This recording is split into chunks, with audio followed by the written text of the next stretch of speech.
नमस्कार। आज जो नस्ल आपके सामने पेश करने वाली हूँ वो मोहम्मद मुबश्शिर की लिखी हुई है और ये नस्ल एक बेटे के जज्बात है अपने पिता के लिए।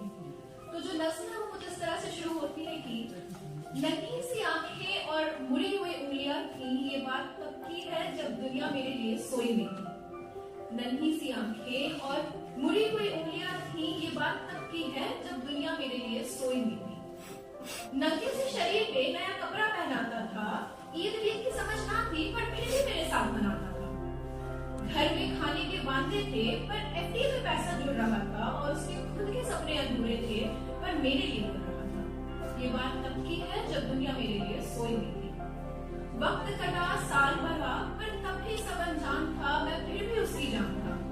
बिस्तर को गीला करना हो या रात भर रोना, एक बाकी था जिसे छीना मैंने उसका सोना था।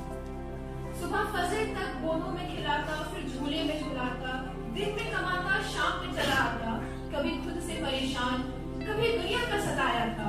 एक बाप ही था जिसने मुझे रोते हुए हंसाया था। अल्फाजों से तो गूंगा था मैं, पर वो मेरे इशारे समझ रहा था।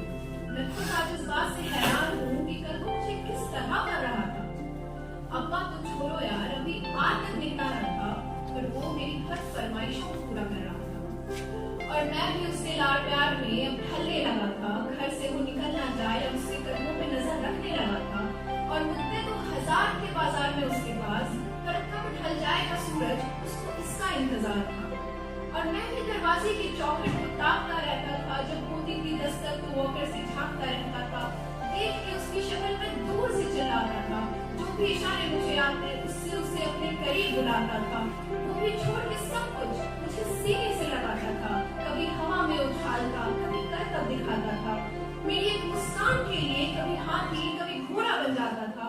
और सो सकूं रात भर सुकून के साथ, इसलिए पूरी रात एक करवट में गुजारता था, इसलिए पूरी रात एक करवट में गुजारता था। पर वो बचपन शायद अब सो चुका था और मैं जवानी की दहलीज में कदम रखने लगा था। उसकी कुर्बानियों को उसका फर्ज समझने लगा था, चाहे वो फिर खुद बिना पंखे के सोना हो या मुझे हवा में सुलाना, या फिर ईद का वो खुद पुराना कपड़ा पहनना हो और मुझे नया पहनाना, या तपते हुए बुखार में वो ठंडे माथे पे रखी हुई पट्टियां हो या मेरी हर जिद के आगे झुक जाना। वो बचपन था, वो गुजर गया, वो रिश्ता था, वो सिकुड़ गया, पर मैं उस कुर्बानी के बोझ को उठा न पाया, इसलिए वो शहर मैं कहीं दूर छोड़ आया। नया शहर था, नए शहर की हवा मुझ पे चढ़ने लगी। अपने बाप की हर नसीहत मुझे बचपना लगने लगी। काम जो मिल गया था, पैसे जो आने लगे, क्या जरूरत है बाप को, ये सोच कुछ में पलने लगी। और उधर मेरा बाप बेचैन था मेरी आदत में, कुछ रोज तो घर आजा बेटा, बस यही था उसकी फरियाद। और मैं उससे हिसाब लेने लगा था, जो दुनिया का कर्जदार बन चुका था। क्या जरूरत है तुम्हें अब्बू इतने पैसों की, अब ये सवाल करने लगा था। अब घड़ी का कांटा फिर पलट चुका था।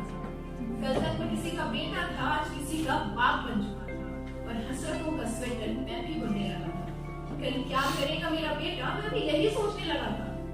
दुनिया में न कोई उससे आगे था, न कोई अपना था, सब पराया था, बस वही एक सपना था। तब मुझ में एक जज्बात उमड़ने लगा, जिस जज्बात से मैं हमेशा अनजान था कि कल क्या गुजरी होगी मेरे बाप पे, अब मुझे समझ आने लगा था। बेलोस मोहब्बत की मूरत होता है वहाँ, जो लफ्जों में ना बुना जाए और कलमों से ना लिखा जाए, वो होता है वहाँ। जो रोते हुए को हंसा दे और खुद को मासूर बना के तुम्हें खड़ा कर दे, वो होता है वहाँ।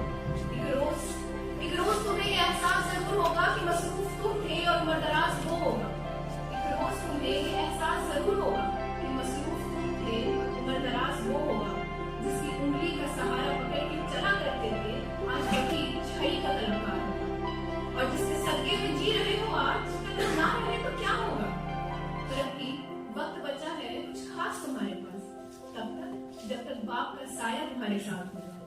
और जन्नत के तलबगार हो तो सीने से लगा लेना, क्योंकि कल वही जन्नत का सरदार होगा।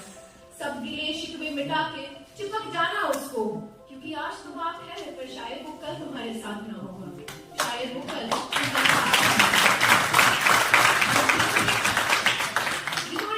लिखी है। उन्होंने कहा है कि मैं इस लफ्ज का कोई नाम रख नहीं पाया क्योंकि मैं बाप को एक लफ्ज में बयां कर नहीं पाया हूँ। शुक्रिया।